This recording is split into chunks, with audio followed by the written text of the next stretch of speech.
Hi, I'm Amy, and I'm here to read you a story today. Mrs. Petrie has asked me to join you in your exploration of learning about the Salem witch trials. So today I'm going to read you the story of Tituba. Tituba is a woman who grew up on the island of Barbados and traveled to the United States as a slave. And she was part of the Salem witch trials, which ran from 1692 to 1693. So let's start and learn about the story of Tituba.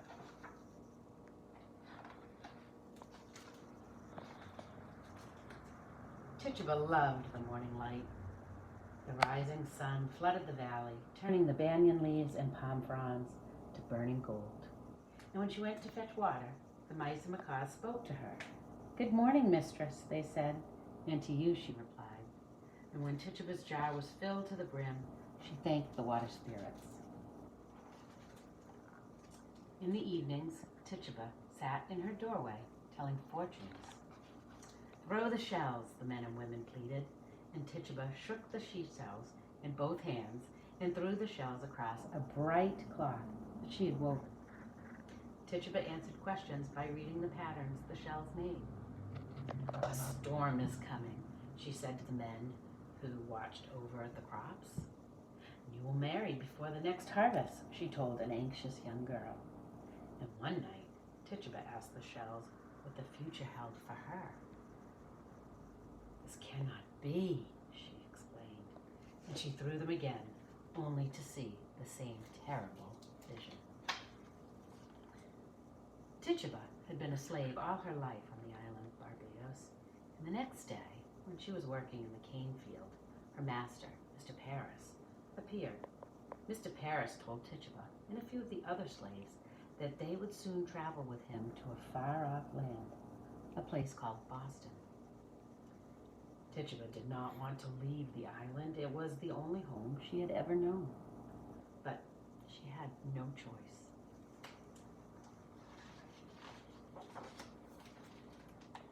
A week later, Tituba found herself in the hold of a ship. The motion of the waves made her sick, and the darkness wrapped her like a frozen shawl. Would she ever see the sun again? She and the other slaves huddled together, and they had never felt so frightened or alone. The ship rocked across the sea more days and nights than Tituba could count, until at last it reached its destination. The city of Boston was crowded with carts and shouting men. And the air smelled of fish and black smoke. Tituba, she took care of her master's daughter and his niece, mending their clothes and preparing their meals. She was used to hard work, but she missed the island, the sunlight, the trees, and the birds that had greeted her every morning.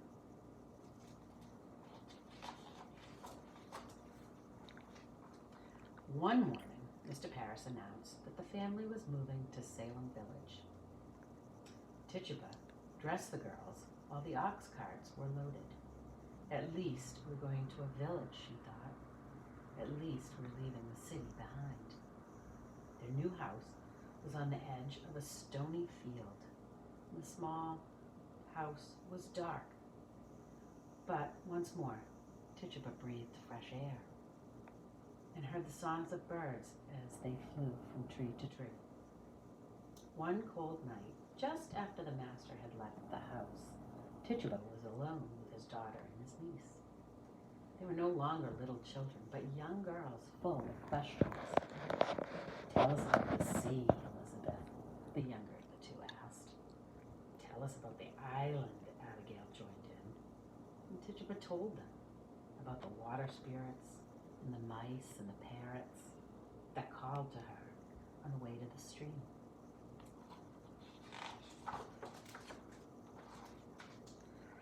That night, the two girls had strange dreams. Elizabeth dreamed of Tituba's homeland, of flying over the blue mountains and a green, endless sea. Abigail dreamed of talking birds and mice and a strange cat with red eyes that called her by name. The next night, the girls asked again about Tituba's life in her homeland, the island of Barbados. And she told them she had read fortunes by the patterns shells made when thrown on a special cloth. Tell ours, both shouted at once. And Tituba did as they asked, but was frightened by what she saw. But she told them that nothing but good fortune was ahead, and then she quickly sent them to bed. In the weeks that followed, the girls had stranger and stranger dreams. They dreamt that women from the village came into their room at night, pricking their feet with pins and calling out the name of the devil. And when they told their father about the dreams, well, he became frightened. Only a witch could cause such dreams, he declared. The elders must be told at once.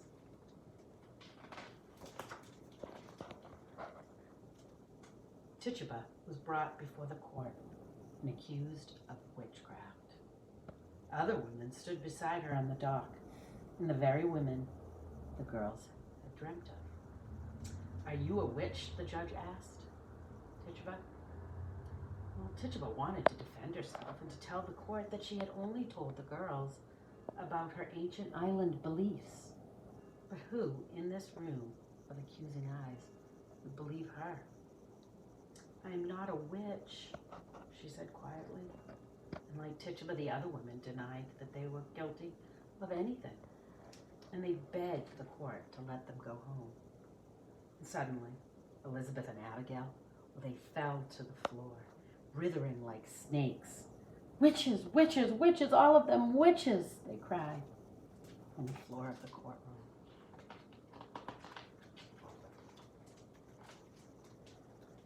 Tituba was thrown into a dark cell with the other women and told to confess to the crime of witchcraft or to be put to death.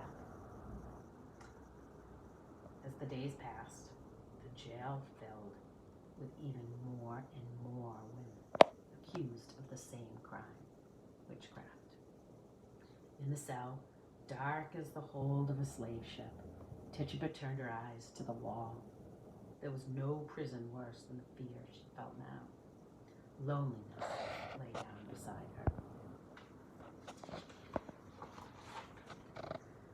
Once more, Tituba was brought before the court. The eyes of the whole village were on her as she recognized the elders and their wives and the young girls who had caused so much pain. And her master stared at her with cold, angry eyes. Confess or die, the judge demanded. And Tituba longed to defend herself, to tell the court that she came from another land with beliefs different than their own. I've only spoken of my island, what I learned from those who came before me, she thought. How could it be wrong? How could it be wrong to speak of these things? Confess or die, the judge said again, and Tituba looked down at the stone floor, knowing that she must save her own life. I confess, she said, with a trembling voice. Again, the young girl squealed and writhed, demanding that all the women confess.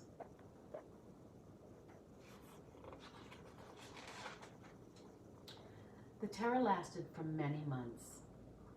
Some who refused to confess were put to death. Then, as suddenly as it had begun, the terror ended.